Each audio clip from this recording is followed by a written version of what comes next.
Hello, ladies and gentlemen. My name is Gabriel, and this is my review roundup where I essentially summarize the year in review and all that. First of all, I'd like to thank all of my new subscribers and viewers that joined me this year. I'm grateful that even one person wants to hear my shitty voice, let alone my shitty opinion that nobody asked for. Anyways, let's get down to it. Just to keep things simple, I'm only going to talk about the games that I reviewed this year. And we'll take it from there. I'm also including the games that I reviewed in 2015. That's only because I only started, at the end of the year of 2015. So why not just throw them in there at the end of 2016. Sorry, oh my god, wow, time flies, man, time flies.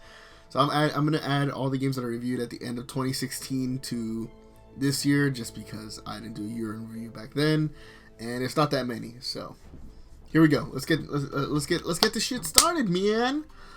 Here we go. The Evil Within 2. The Evil Within 2 was released October 13th, 2017, and is a sequel to the very first game, obviously. The Evil Within 2 was a considerable and mighty sequel that really feels like the creators went all out. A lot of the evident problems in the first game felt like they were fixed, or at least felt like a fix was attempted, while the core of what is The Evil Within was still there. I gave it a 9 out of 10, and it deserves to be given a go. BioShock was released in August of 2007. My voice cracked there. I mean, that's how my voice sounded back then in 2007. BioShock was released August 2007, and it's one of the two games I gave the highest score to. The first-person shooter takes place in what used to be an underwater utopia. The world of BioShock is filled to the brim with interesting lore, and the gameplay that allowed for different types of gameplay was revolutionary at the time. I gave it a 9.5 out of 10. Yakuza Kiwami was originally released January 2016, and it's a remake of the very first Yakuza game. The third-person action-adventure beat-em-up takes place in Japan, with Kazuma Kiryu taking the rap for a murder his best friend committed. When he gets out, he has to fix all the shit his best friend has caused. It's a fantastic remake that's worth giving a shot. The Yakuza series is incredibly underrated, and there's no better way to get into the series than with the first one. I gave it a 9 out of 10. Battlefield 1, whoa, voice crack. Battlefield 1 was released October 2016. The first-person shooter has gone modern for the last few years, but this time it decided to go way back to World War I. The multiplayer feels familiar, but don't let that dissuade you. The all-out war evokes a disturbingly fun feeling. It's a wonderful multiplayer game that is probably my favorite first-person shooter of the generation so far. The story is also it's just too good for a Battlefield game. I give it a 9 out of 10. The Surge was released May 2017. The third-person action-adventure game features a mostly silent protagonist fighting his way out of a giant mega corporation fighting humans in exosuits and basically fighting deadly machines as well. The game may have that DNA of Dark Souls, but it really is its own game. I gave Dark Souls? Oh my god, I'm so sorry. I gave The Surge an 8 out of 10, and it's definitely the biggest surprise of the year. For me.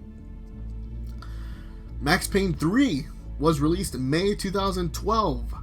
The third-person shooter features Max Payne in his third installment, where he leaves Hoboken, New Jersey, for Sao Paulo, Brazil, to work as a bodyguard for a wealthy man.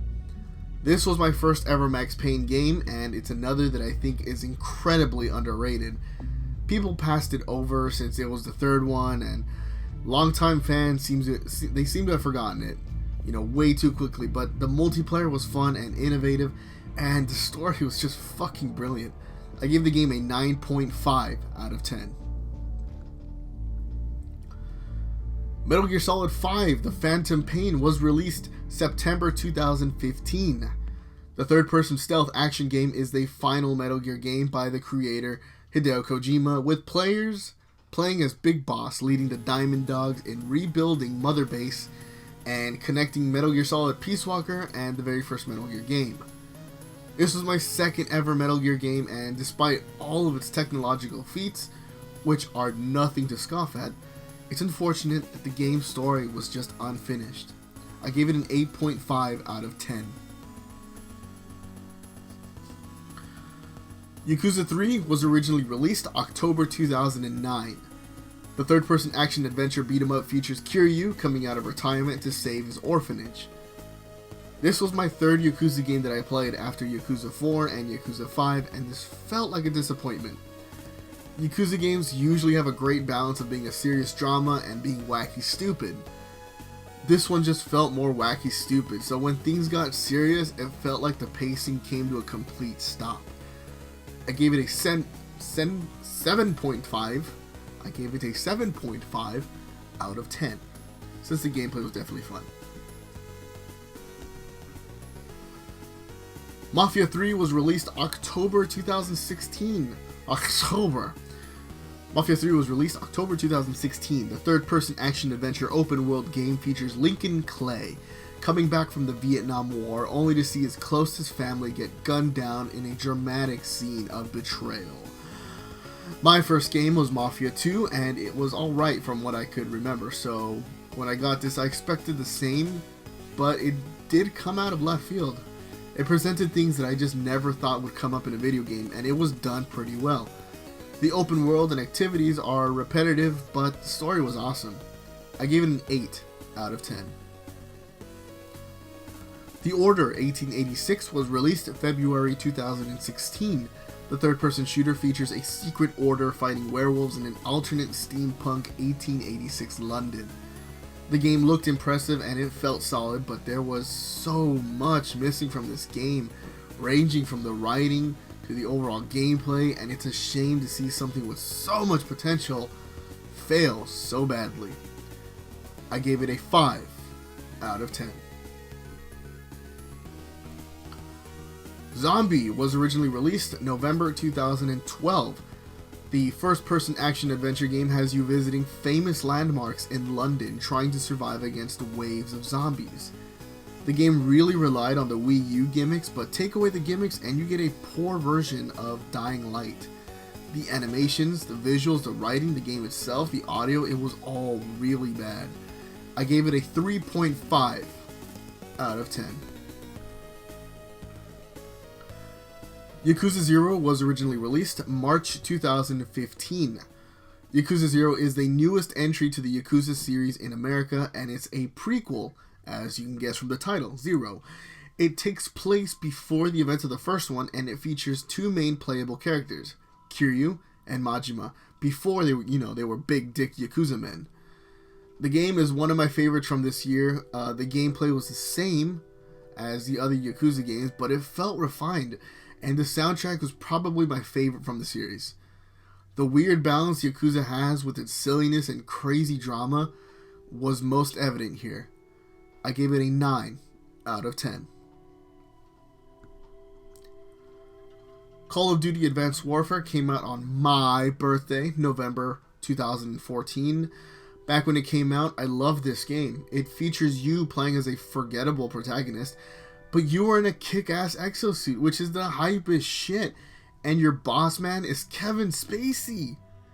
I was digging House of Cards, and honestly, if your game has mechas or exosuits, I'm pretty much sold.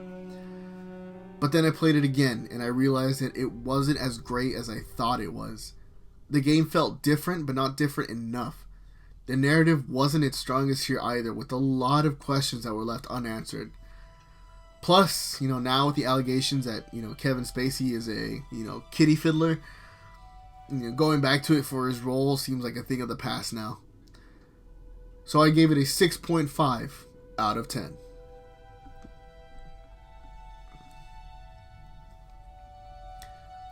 Wolfenstein: The Old Blood came out in May 2015. This is a prequel to the reboot Wolfenstein: The New Order, and features William B.J. Blazkowicz, going undercover into Castle Wolfenstein to find the location of General Deathhead's compound, which is the first level in the New Order. Unfortunately, as good and solid as it is, it doesn't live up to the game that came after. Sorry, I burped. Alright, here we go. Unfortunately, as good and solid as it is, it didn't really live up to the game that came after it. It's a fun shooter, but it just lacks something that I just can't pinpoint. That doesn't mean it doesn't have its fair share of batshit crazy nonsense that Wolfenstein is famous for. I gave it a 7.5 out of 10. Watch Dogs came out May 2014. Watch Dogs was an original game from Ubisoft where you played as a hacker in Chicago looking to get revenge for the death of your niece after a failed assassination attempt. Watch Dogs was my first ever PlayStation 4 game, and I was a little hard on it when it first came out. Probably because I was on the bandwagon and I was impatient. Coming back to it though, the game has its issues, but it's quite enjoyable, and overall a pretty well told narrative. It's got a lot of things going for it that I just didn't pick up in my original playthrough. I gave it an 8 out of 10. Tomb Raider, the definitive edition, came out March 2013 and has... Oh wait, well, not the definitive edition. Tomb Raider, the reboot, has, came out March 2013 and has since been remastered for current consoles. I reviewed the definitive edition for the PlayStation 4. Definitive edition. This game serves as a reboot for the Tomb Raider franchise, and therefore this is the origin story of video game icon Lara Croft. In this game, she gets stuck on an island and has to lift the curse of some crazy zombie weather queen. The game is solid in terms of gameplay, but it is in the narrative where it falls short. It feels like a fast-forwarded origin story, like imagine someone threw in the entire movie of Batman Begins into The Dark Knight. You get the origin, but why does this feel so shoddy then? But hey, at least you actually get to raid tombs in this game. So I gave it a 6.5 out of 10. Prey came out in May 2017. Prey has you going into space and fighting oil aliens in an abandoned space station. I have a real gripe with this game because I was hyped off the things people were saying. It's a spiritual successor to System Shock and BioShock. It isn't. Far from it. This game was boring, and I tried to really care about literally anything, and I couldn't. Technically, the game was lackluster, taking about 3 days to load a certain part of the ship. The game is, it really just has ridiculous loading times. It's like, yeah. Narratively, nothing made me care for literally any of the characters. If anything, this is my biggest disappointment of 2017. I gave it a 5 out of 10. Fear came out April 2007. Holy shit. 10 years. In Fear, you play as a soldier investigating supernatural events.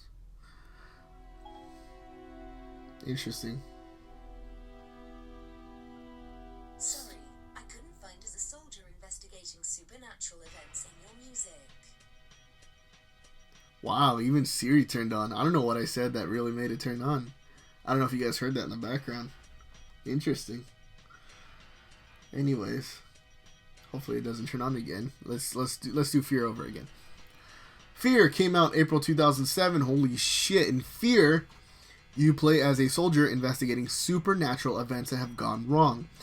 It's like the soldier equivalent of the Men in Black, except instead of aliens, it's ghosts and paranormal activity, and instead of men in suits, you're a soldier. Okay, it's nothing like Men in Black, but you get what I mean.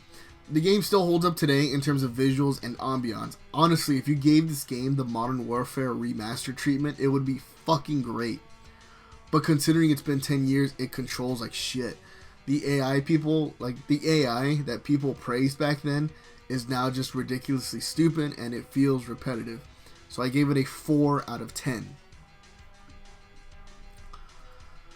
The Godfather came out for the PlayStation 3 in March 2007. Oh my god, 10 years. In The Godfather, you play alongside the events of what happened in the movie. You play as a creative character that assists the Corleone family.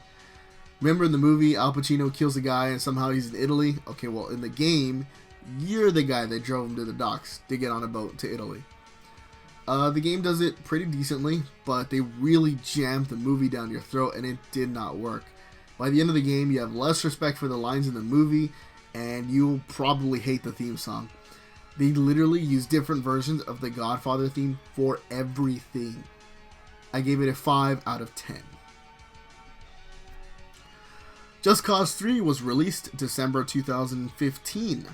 In Just Cause 3, you play as a cool guy action man Rico Rodriguez and you return to your fictional Italian island to overthrow a dictator that was placed there by the CIA, and you do so by blowing everything up and causing as much destruction as possible. The game is like a Transformers movie marathon. Given that you know what you're watching, you'll be amazed by the visuals at first, and the sea-level writing will make you smirk here and there. But after about 2 hours, if you have a brain, you'll be fucking sick of it. That's basically this game. This game is fun to sit down and play when there's nothing else, and if you don't care about a decent story, and if you don't care that it's repetitive up the wazoo. I give it a 5.5 out of 10. Until Dawn was released August 2015. Until Dawn is your average run-of-the-mill generic horror movie, but now it's in the style of Telltale Games. You play as teenagers that go up to a cabin in the mountains where they're all alone and they face off against demons and serial killers and etc., horror movie tropes, etc. This was another really great game that honestly, well, I say really great game, but it wasn't great at all. This is another game that just really disappointed me. I heard so much about this game, and when I finally gave it a go, it just wasn't very good. I mean, I suppose you have to be a die-hard horror movie fan to really enjoy it, but the characters weren't well written, so I hated them at the very beginning. Sometimes the actions were like Phelps in LA Noire, where like the prompt didn't match the actual action. You know, like, call him out on his lie, and then, you know, Phelps was like, "You fucking liar!" And they sometimes did things like that, like, "Oh, you know, disagree," and then it was just an over-the-top ridiculous action. But I mean, the game did have its interesting elements to it, you know, like the tikis that foretold the future. Yeah, not really all that great though. I gave it a 6 out of 10. Doom was released in May 2016. In Doom, you play as Doom Guy, and you kill a bunch of demons on Mars because some scientist wanted to use Hell's energy to save the energy crisis on Earth. Fuck the story. Fuck the characterization. This was my first ever Doom game, and I knew exactly what I was going for, and this game killed it. It's a fun shooter, and holy shit is it ever fast paced. I gave it an 8 out of 10. Assassin's Creed 2 was released November 2009. It's been, since re-released on newer platforms. You play as Ezio Auditore in Renaissance Italy, and after watching your family get hung for a crime they did not commit, Ezio takes it upon himself to go after those responsible. The game is good, I guess. The controls were kind of wonky, even in the remaster version, and sometimes just totally unresponsive. My biggest gripe, though, is the story and the character. I still don't get how Ezio is the guy to represent the series. It doesn't make any sense. He's not that great. I gave it a 5.5 out of 10. Yeah, a 5.5. Fight me, fucker. The Evil Within was released October 2014. You play as Sebastian Castellanos and you investigate Beacon Hospital after you get a distress call. Somehow you end up being a puppet for a man whose cruelty knows no bounds, and you are left fighting in a reality that is not yours against creatures that are obvious manifestations of mental illness and past trauma.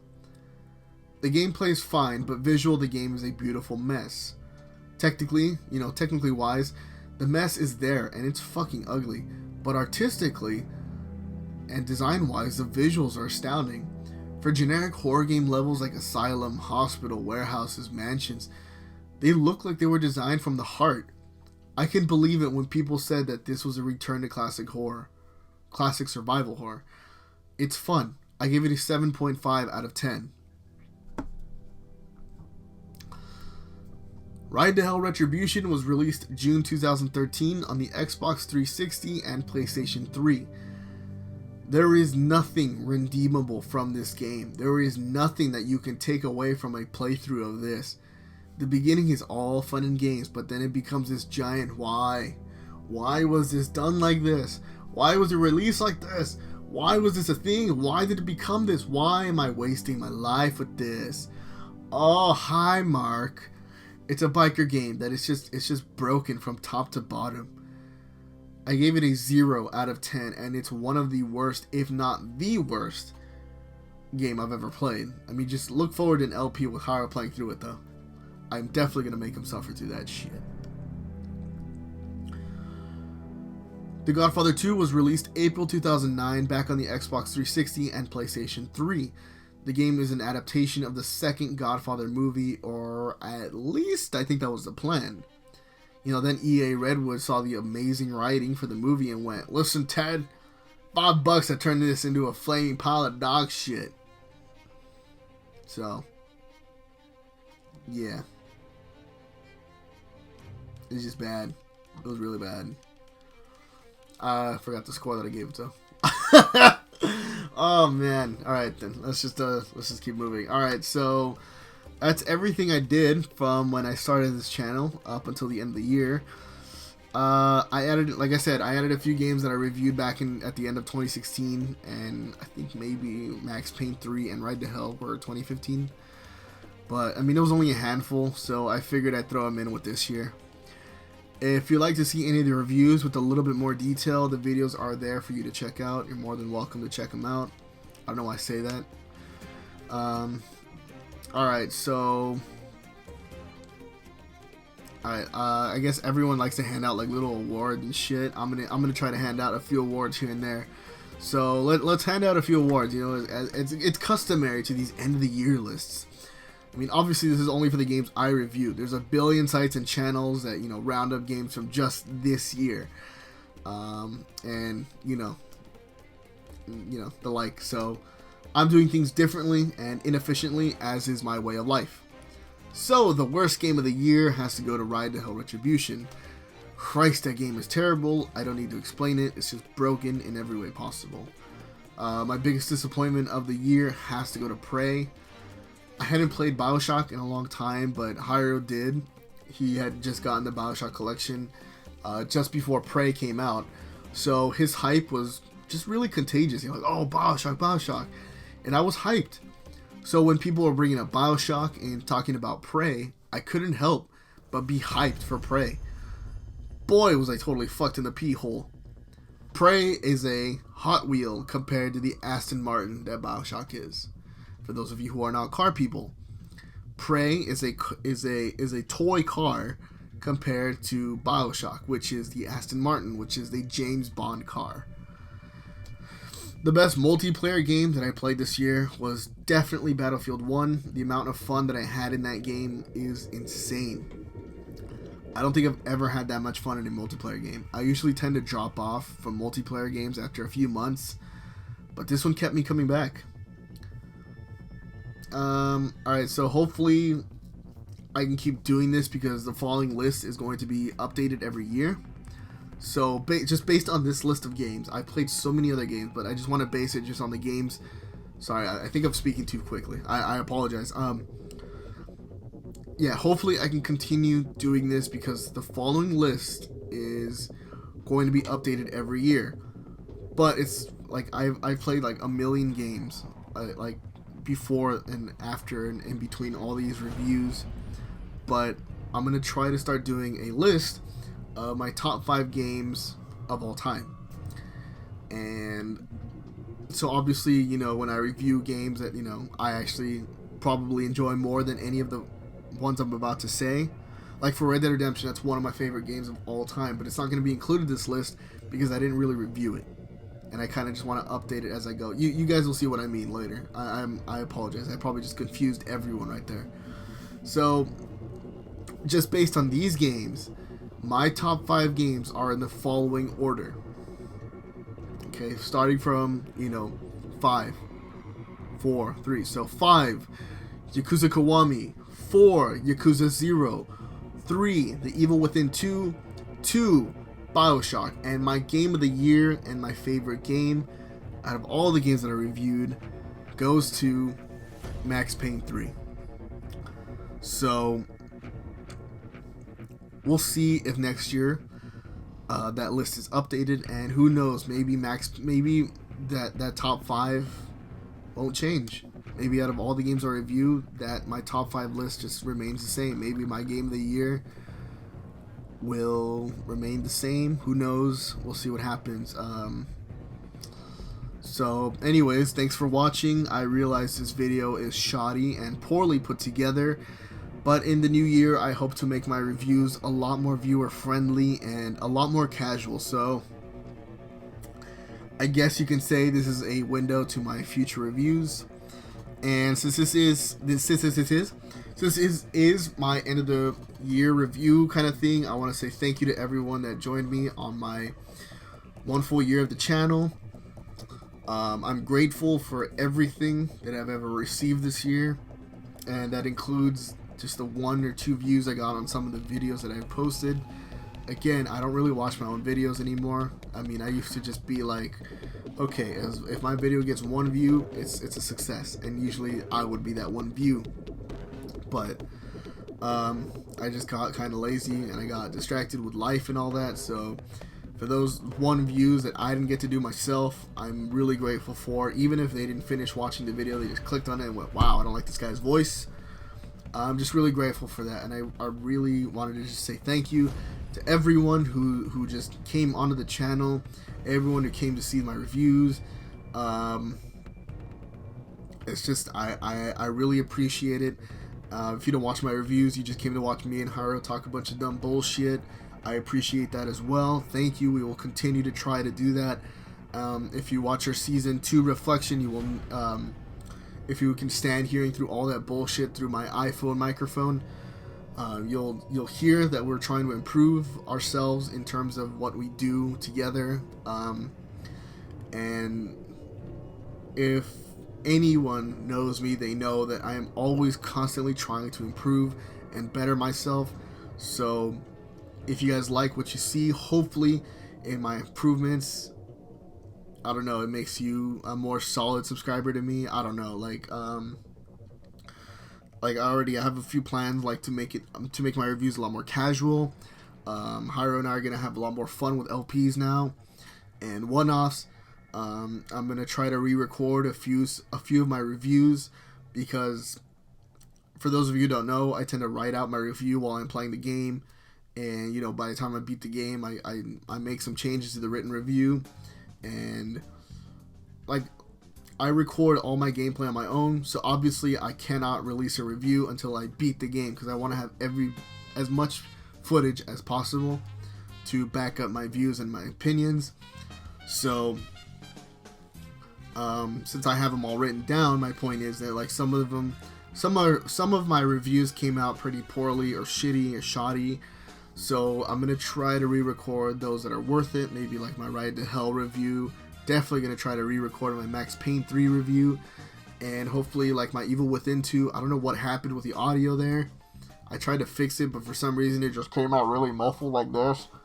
So I'm going to try to re-record that. It's just so much I want to do, and I cannot believe that the year's over. And so I guess I just want to say thank you to everyone who came and joined my little journey here. Hopefully we can continue doing this for a very long time, because my reviews are part of my life now. I can't really play a game without wanting to write something up or edit something out, or just because it's just so much fun now. Granted, it's stressful, because it's like, oh, I can't really play a game without having to start forming some opinion on it, but it's just so much fun being able to edit stuff like that, like, oh, like this one scene, and then play the scene out. But since this is the end of the year, I just want to say thank you. I hope that all of you, 2017 was shitty for a lot of people, and I just hope that for those of you who watch my channel, hopefully that 2017 was a better year than it was shitty, if that makes any sense. Like, I hope it was more good than it was bad. And if not, I wish you all the very best in whatever you are doing. I wish you all the very best in 2018. Even if you decide, like, I don't want to be subscribed to this piece of shit anymore, that's cool. The fact that you came on here and, like, gave me a shot, that's nothing. I can't ask for anything more in my life. Just a shot. And if you gave me a shot and you just decided you didn't like it, I appreciate it. Thank you for giving me a shot. I'm sorry that I was not able to be as good as, you know, I wasn't able to meet your standards. So for those of you who came out, you know, I appreciate that. Thank you. But I do wish everyone that came onto my channel a fantastic 2018. I hope that you all succeed in some shape or form of your lives, whether it be education, your relationships, your love life, school, I already said education, school, jobs, career, anything. I wish you all the best. I hope that you guys get at least one thing you really want in 2018. You know, not gifts wise, but like, you know, something that you really want in life, something that's really worth it. And I, you know, hopefully at some point we can create a community where we can all be very supportive of each other. There's enough hate on the internet, and there's enough hate that I spew, all that bullshit hate that I spew on LPs with Hyro, where I start hating on things. There's enough of that, but hopefully, you know, in time we'll garner a community where we can all support each other, like the way I am trying to do poorly right now at the end of the year. So I wish you all the very best. You're all amazing people, and you know, here's to a better year next year.